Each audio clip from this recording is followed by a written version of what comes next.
Hello. I'm going to do an unusual one today. It's a poem, but I like the rhythm of it. And sorry, I had a shower and washed my hair, so I'm not looking fabulous. I don't think. So yeah, I like the rhythm of it, and also it's about photography. And Lewis Carroll was very excited by photography at the time. It was a new thing, so it feels modern. I mean, obviously it's not, but you can sense the excitement of it. Right, so I've just got to find it. Here it is. Hiawatha's photographing Lewis Carroll.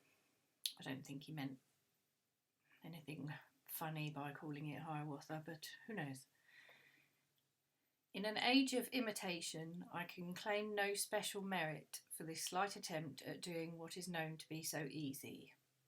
Any fairly practised writer with the slightest ear for rhythm could compose for hours together in the easy running metre of the Song of Hiawatha.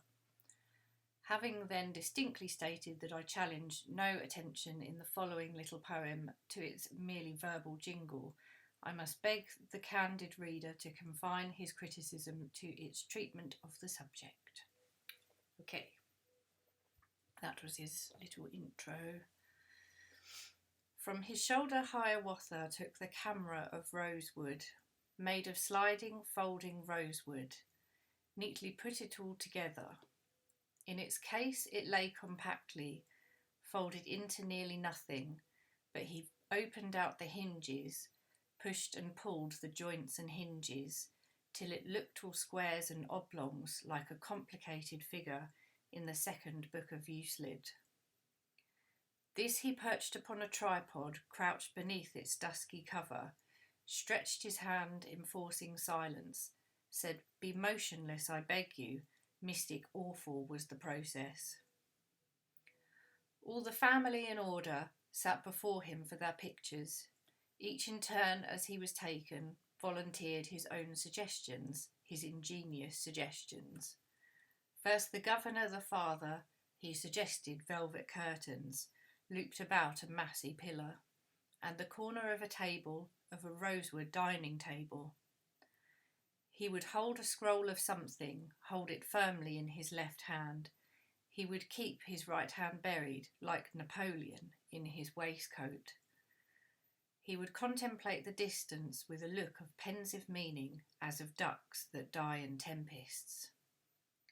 Grand heroic was the notion, yet the picture failed entirely. Failed because he moved a little, moved because he couldn't help it. Next his better half took courage. She would have her picture taken. She came dressed beyond description, dressed in jewels and in satin, far too gorgeous for an empress. Gracefully she sat down sideways, with a simper scarcely human, holding in her hand a bouquet rather larger than a cabbage. All the while that she was sitting, still the lady chattered, like a monkey in the forest. "Am I sitting still?" she asked him. "Is my face enough in profile? Shall I hold the bouquet higher? Will it come into the picture?" And the picture failed completely. Next the sun, the stunning Cantab, he suggested curves of beauty, curves pervading all his figure, which the eye might follow onward, till they centred in the breastpin, centred in the golden breastpin. He had learnt it all from Ruskin, author of The Stones of Venice, 7 Lamps of Architecture, Modern Painters, and some others, and perhaps he had not fully understood his author's meaning, but whatever was the reason, all was fruitless as the picture ended in an utter failure. Next to him, the eldest daughter, she suggested very little, only asked if he would take her with her look of passive beauty. Her idea of passive beauty was a squinting of the left eye, was a drooping of the right eye, was a smile that went up sideways to the corner of the nostrils. Hiawatha, when she asked him, took no notice of the question, looked as if he hadn't heard it, but when pointedly appealed to, smiled in his peculiar manner, coughed and said it didn't matter, bit his lip and changed the subject. Nor in this was he mistaken, as the picture failed completely. So in turn the other sisters. Last the youngest son was taken, very rough and thick his hair was, very round and red his face was, very dusty was his jacket, very fidgety was his manner. And his overbearing sisters called him names he disapproved of, called him Johnny, Daddy's darling, called him Jackie, scrubby schoolboy. And so awful was the picture, in comparison the others seemed to no one's bewildered fancy to have partially succeeded.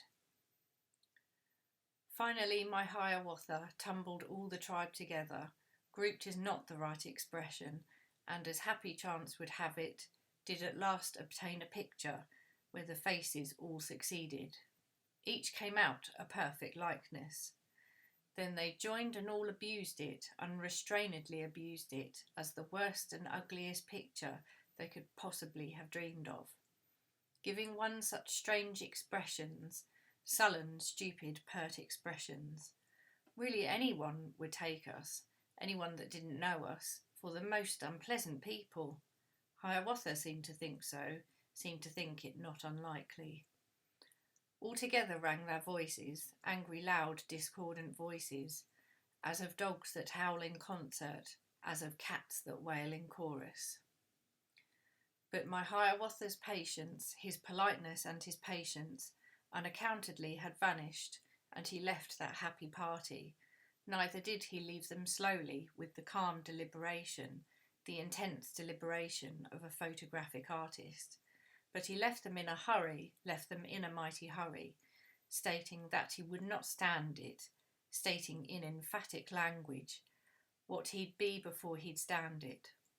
Hurriedly he packed his boxes, hurriedly the porter trundled on a barrow all his boxes, hurriedly he took his ticket, hurriedly the train received him. Thus departed Hiawatha. Oh, on cue. That was a poem by Lewis Carroll about photography, the new science of the time. So, yes, okay, hope you enjoyed that. Bill and I are continuing our 2-week holiday. So yes, I will see you. May not be any videos next week because we're too busy frolicking.